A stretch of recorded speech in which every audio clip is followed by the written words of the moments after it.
Hi friends, welcome back to my channel. ನಾನಿವತ್ತು ನಿಮಗೆ ಒಂದು ಹೆಲ್ದಿ ರೆಸಿಪಿಯೊಂದಿಗೆ ಬಂದಿದ್ದೀನಿ ಫ್ರೆಂಡ್ಸ್. ಏನಪ್ಪ ಅಂದರೆ ಅದು ಕರಿ ಲೀವ್ಸ್ ರೈಸ್, ಕರಿಬೇವಿನ ಸೊಪ್ಪಿನ ಅನ್ನ.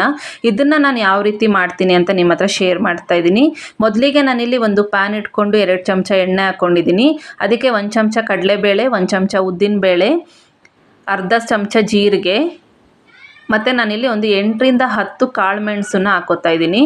ಇದಿಷ್ಟನ್ನು ಹಾಕ್ಕೊಂಡು ಎಣ್ಣೆಯಲ್ಲಿ ಚೆನ್ನಾಗಿ ಫ್ರೈ ಮಾಡ್ಕೊಳ್ಳಿ.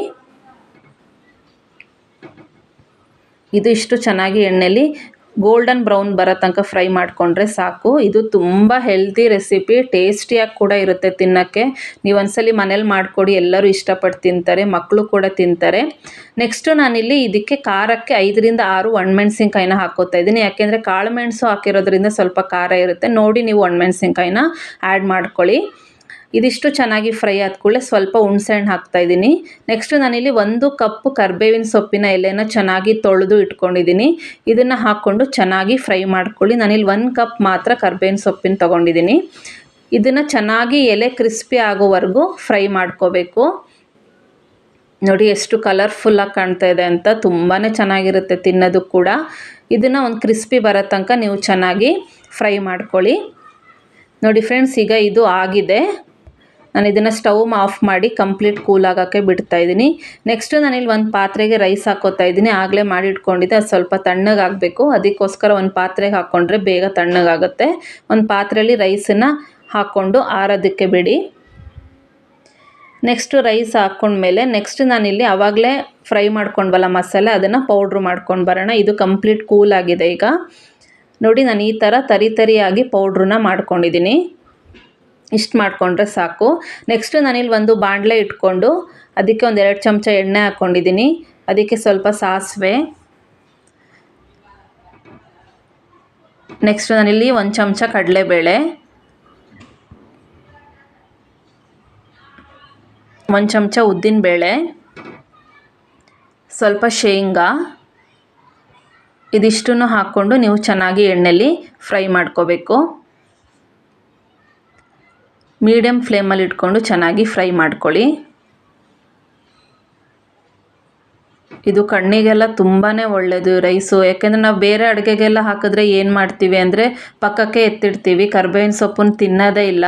ನಮ್ಮ ಬಾಡಿಗೆ ತುಂಬಾ ಅವಶ್ಯಕ ಆಗಿರುತ್ತೆ. ಕಣ್ಣಿಗೂ ತುಂಬಾ ಒಳ್ಳೆಯದು ಇದು, ಕಣ್ಣು ದೃಷ್ಟಿಗೆ ತುಂಬಾ ಒಳ್ಳೆಯದು ಕರಿಬೇವಿನ ಸೊಪ್ಪಿನ ತಿಂದರೆ. ಹಾಗಾಗಿ ನಾವು ಈ ಥರ ರೈಸ್ ಮಾಡ್ಕೊಂಡು ತಿಂದರೆ ಕರಿಬೇವಿನ ಸೊಪ್ಪು ಹೊಟ್ಟೆಗೆ ಹೋಗುತ್ತೆ, ಹೆಲ್ದಿಯಾಗಿ ಕೂಡ ಇರುತ್ತೆ. ನೋಡಿ, ಈಗ ನೆಕ್ಸ್ಟ್ 2 ಮೀಡಿಯಮ್ ಸೈಜ್ ಈರುಳ್ಳಿನ ನಾನು ಹಾಕೋತಾ ಇದ್ದೀನಿ. ಸ್ವಲ್ಪ ಕರಿಬೇವಿನ ಸೊಪ್ಪು, 1-2 ಒಗ್ಗರಣೆಗೆ ಒಣಮೆಣ್ಸಿನ್ಕಾಯಿ ಕೂಡ ಹಾಕ್ಕೊಂಡಿದ್ದೀನಿ. ಈರುಳ್ಳಿ ಗೋಲ್ಡನ್ ಬ್ರೌನ್ ಬರೋ ತನಕ ಚೆನ್ನಾಗಿ ಫ್ರೈ ಮಾಡ್ಕೊಳ್ಳಿ. ಈರುಳ್ಳಿ ಚೆನ್ನಾಗಿ ಫ್ರೈ ಆಗಬೇಕು. ಗೋಲ್ಡನ್ ಬ್ರೌನ್ ಬಂದರೆ ಸಾಕು, ತುಂಬ ಫ್ರೈ ಆಗೋದು ಬೇಡ. ಈರುಳ್ಳಿ ಫ್ರೈ ಆದ ಕೂಡಲೇ ನಾನು ಆಗಲೇ ಪೌಡ್ರ್ ಮಾಡಿ ಇಟ್ಕೊಂಡಿದ್ವಲ್ಲ ಅದನ್ನು ಹಾಕ್ಕೊಳ್ಳೋಣ. ಪೌಡ್ರ್ ಹಾಕ್ಕೊಂಡ್ಮೇಲೆ ಚೆನ್ನಾಗಿ ಮಿಕ್ಸ್ ಮಾಡ್ಕೊಳ್ಳಿ ಎರಡೂ. ಇದೆರಡು ಚೆನ್ನಾಗಿ ಮಿಕ್ಸ್ ಆದ ಕೂಡಲೇ ನಾನಿಲ್ಲಿ ಸ್ವಲ್ಪ ರುಚಿಗೆ ತಕ್ಕಷ್ಟು ಉಪ್ಪನ್ನು ಆ್ಯಡ್ ಮಾಡ್ಕೋತಾ ಇದ್ದೀನಿ. ಉಪ್ಪು ಹಾಕ್ಕೊಂಡ್ಮೇಲೆ ಎರಡನ್ನೂ ಚೆನ್ನಾಗಿ ಮಿಕ್ಸ್ ಮಾಡ್ಕೊಳ್ಳಿ. ಇದಿಷ್ಟಾಗೋದ್ರೊಳಗೆ ಅನ್ನ ಕಂಪ್ಲೀಟಾಗಿ ಕೂಲ್ ಆಗಿರುತ್ತೆ. ಇದಿಷ್ಟಾದಮೇಲೆ ನಾನು ನೆಕ್ಸ್ಟ್ ಈಗ ರೈಸ್ನ ಹಾಕ್ಕೋತಾ ಇದ್ದೀನಿ. ರೈಸನ್ನು ಸ್ವಲ್ಪ ಉದ್ರಾಗಿ ಮಾಡ್ಕೊಳ್ಳಿ, ತುಂಬಾ ಚೆನ್ನಾಗಿರುತ್ತೆ ತಿನ್ನೋದಕ್ಕೆ. ರೈಸ್ ಹಾಕ್ಕೊಂಡು ಇದನ್ನು ಚೆನ್ನಾಗಿ ಅದ್ರ ಜೊತೆ ಮಿಕ್ಸ್ ಆಗೋ ಥರ ಮಿಕ್ಸ್ ಮಾಡ್ಕೋಬೇಕು ಫ್ರೆಂಡ್ಸ್. ತುಂಬಾ ಟೇಸ್ಟಿಯಾಗಿರುತ್ತೆ. ಖಂಡಿತ ನೀವು ಮನೇಲಿ ಒಂದ್ಸಲಿ ಟ್ರೈ ಮಾಡಿ ನನಗೆ ಹೇಗೆ ಬಂತು ಅಂತ ಕಮೆಂಟ್ ಮಾಡಿ ಹೇಳಿ. ಲಾಸ್ಟಿಗೆ ನಾನಿಲ್ಲಿ ನಿಂಬೆಹಣ್ಣನ್ನು ಹಿಂಡ್ತಾ ಇದ್ದೀನಿ ಸ್ವಲ್ಪ. ನೋಡಿ ಫ್ರೆಂಡ್ಸ್, ಈಗ ಹೆಲ್ದಿ ಆ್ಯಂಡ್ ಟೇಸ್ಟಿಯಾಗಿರುವಂತಹ ಕರಿಬೇವಿನ ಸೊಪ್ಪಿನ ಅನ್ನ, ಕರಿ ಲೀವ್ಸ್ ರೈಸ್ ರೆಡಿಯಾಗಿದೆ. ನೀವು ಕೂಡ ಮನೆಯಲ್ಲಿ ಟ್ರೈ ಮಾಡಿ ಹೇಗಿದೆ ಅಂತ ನನಗೆ ಕಮೆಂಟ್ ಮಾಡಿ ಫ್ರೆಂಡ್ಸ್. ನೀವು ಕೂಡ ಮಾಡ್ಕೊಂಡು ಮನೆಯಲ್ಲಿ ತಿನ್ನಿ. ಮನೇಲಿ ಎಲ್ಲರೂ ತುಂಬಾ ಇಷ್ಟಪಡ್ತಾರೆ. ಖಂಡಿತವಾಗ್ಲೂ ನೀವು ಒಂದ್ಸಲಿ ಮನೆಯಲ್ಲಿ ಟ್ರೈ ಮಾಡಿ ನನಗೆ ಹೇಳಿ. ದಯವಿಟ್ಟು ನನ್ನ ಚಾನಲ್ಗೆ ಲೈಕ್ ಮಾಡಿ, ಶೇರ್ ಮಾಡಿ ಮತ್ತು ದಯವಿಟ್ಟು ಸಬ್ಸ್ಕ್ರೈಬ್ ಮಾಡಿಕೊಂಡು ನೋಡಿ ಫ್ರೆಂಡ್ಸ್.